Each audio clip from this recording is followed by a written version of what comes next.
Well, we were supposed to have a storm come in last night, and it had started by the time we went to bed.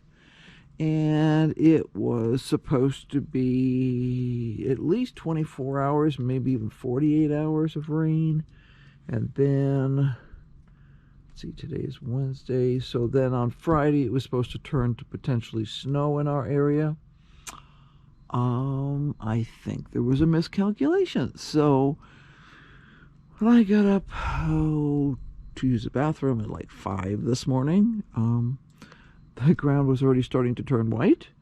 And as you can see, while we have not got a huge accumulation, we probably have, well, let's see, away from the house, probably about an inch. Yeah, it's definitely precipitating, but it is definitely not rain. So I will have to take another look at the forecast because I think somebody made a miscalculation. They were forecasting that Flagstaff might get as much as 12 inches, but we are considerably lower than Flagstaff in altitude. So if we're already getting it, it'll be interesting to see what happens. And they were forecasting a lot of Arizona to get some pretty significant rain out of the storm. So yeah, for fluffy snow, an inch of rain is about a foot of snow. So I guess we'll see what happens. I think I'll make a hot cup of tea.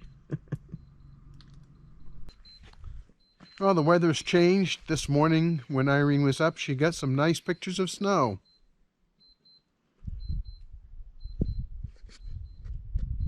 Not so much anymore. We've had rain off and on most of the day. We have a little break in the rain. So I'm going to try doing a little more on the car that I'm working on. I'm not sure how much I'll be able to get done because I don't want to be working on this car when it's raining. And I do need to keep an eye out on these clouds because they quite likely will drop some rain on us.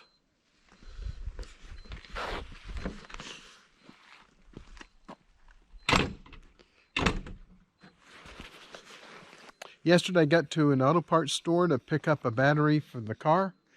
I'm going to check it out and then go check out the battery in the car. There's a chance that that battery still is holding a charge. That is the one in the car. But I'm going to check it out.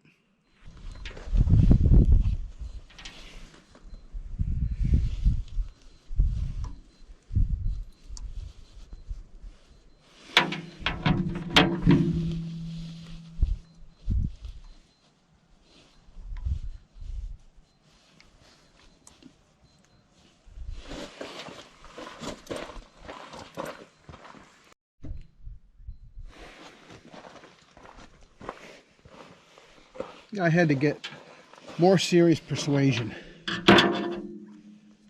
Take off the battery caps. Those are the protective pieces for the battery terminals. I'm going to use my new multimeter that Irene bought me for Christmas.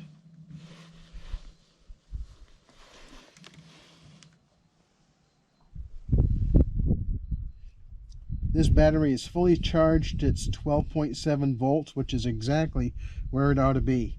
Now I'll go ahead and check the battery that's in the car.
I'm back inside now. The Christmas present from Irene of the digital multimeter worked really nicely. So I was able to verify that the old battery had a dead cell. Now, a dead cell is a shorted cell.